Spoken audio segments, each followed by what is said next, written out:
সেটা কিন্তু এখনো চলমান। গঙ্গাচড়ায় কিন্তু আমরা এটাকে গঙ্গাচড়া 2 বলবো, তারও আগে কিন্তু গঙ্গাচড়ায় প্রকাশ্যে ঘোষণা দিয়ে, মাইকে ঘোষণা দিয়ে মানে মানে রাতের অন্ধকারে হামলা চালানো হয়েছে, আগুন আগুন জ্বালিয়ে দিয়ে তাদেরকে নিঃশেষ করে দেওয়া হয়েছিল। দ্বিতীয়বার আবার গঙ্গাচড়ায় হামলা হয়েছে। শুধু গঙ্গাচড়ায় না, আমরা রংপুরের আরো বিভিন্ন এলাকায় দেখেছি, তারপরে হচ্ছে আমরা পীরগঞ্জে দেখেছিলাম এরকম গ্রাম জ্বালিয়ে দেওয়া হয়েছিল। পাবনার সাতিয়ায় সাবেক মন্ত্রী উপস্থিত থাকা অবস্থায় ওইখান থেকে মিছিল নিয়ে গিয়ে হামলা হয়েছিল। ব্রাহ্মণবাড়িয়ার নাসিরনগরের ঠিক মন্ত্রী, তখন কৌশল মন্ত্রী ছিলেন, উনি উপস্থিত থাকা অবস্থায় তার প্রোগ্রাম শেষ হওয়ার পরে প্রকাশ্যে দিবালোকে মাইকে ঘোষণা দিয়ে কিন্তু সেখানে হামলাগুলো হয়েছে। দিনের আলোর মতো স্পষ্ট ছিল কারা মিছিল করে যাচ্ছে।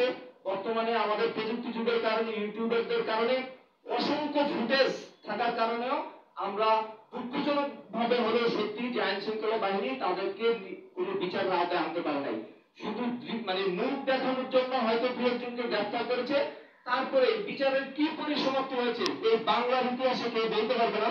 মানবদের উপর, মন্দিরের উপর হামলা হওয়ার বিচার সুনিশ্চিত দুই একটা হয়েছে, কালের মধ্যে দুই একটা হতে পারে, সেগুলো আসলে সুস্পষ্ট কোনো ব্যাখ্যা আমাদের জানা নেই। কিন্তু অধিকাংশই দেখা গেছে যে একটাও চার্জশিট হয় নাই, সব কটা পর্দার আমাদের রয়ে গেছে। এটা আসলে আমাদের জন্য অত্যন্ত দুঃখজনক। 5 তারিখের পরে আমরা ভেবেছিলাম যে এই দেশ, এই জাতি একটা নতুন দিগন্ত পাবে, নতুন বাংলাদেশ পাবে। কিন্তু দিন দিন আমরা যেভাবে আইন শৃঙ্খলা বাহিনী থেকে শুরু করে সব জায়গায় যেভাবে আমরা মন্তব্য করে যাচ্ছি, আমরা আমাদের কথা বলা, আমরা আমাদের বিচারের জায়গায় যেভাবে আমরা মানে বাধাগ্রস্ত হচ্ছি, এটা আসলে আমাদেরকে আগামী দিনগুলোতে আমাদেরকে শঙ্কিত করছে।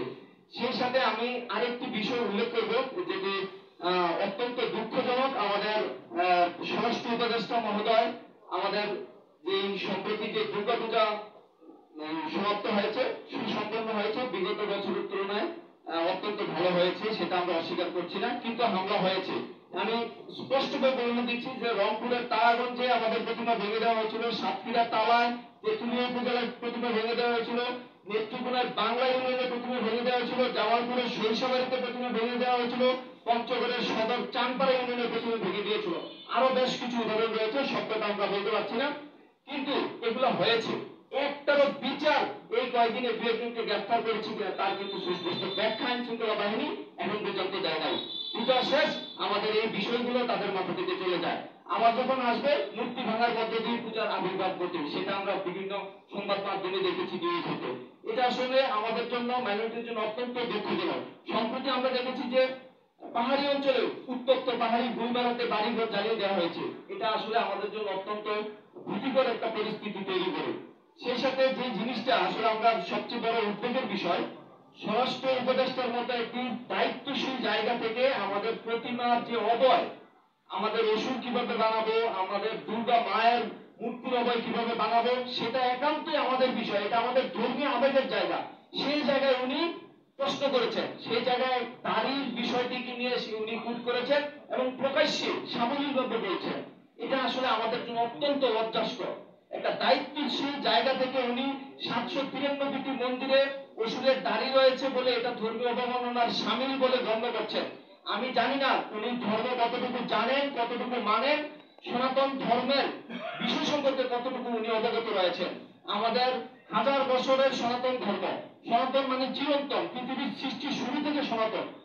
সেই জায়গা থেকে আমরা হাজার হাজার বছর ধরে আমরা এই দুর্গা পূজা করে আসছি। অসুররা তপস্যা করে তাদের শক্তি পেয়েছিল, সেই প্রেক্ষাপটে তাদের চুল, দাড়ি, নখ, কাক, এটা তাদের বৈশিষ্ট্যগত নেচার, এটা বৈশিষ্ট্যগত তাদের রূপ। সেই রূপ দৃশ্যমান আমরা আমাদের প্রতিমা কাঠামোতে করে থাকি।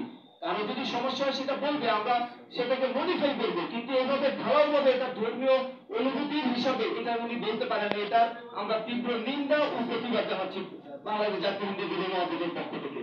কারণ আপনারা দেখতে পাবেন দাড়ি শুধু যে একটা নির্দিষ্ট ধর্মীয় গোষ্ঠীর তা না, এটা কিন্তু প্রত্যেকটা ব্যক্তি, সনাতন ধর্মের অনেক সাধক মহাপুরুষরা দাড়ি তারা ধারণ করেন।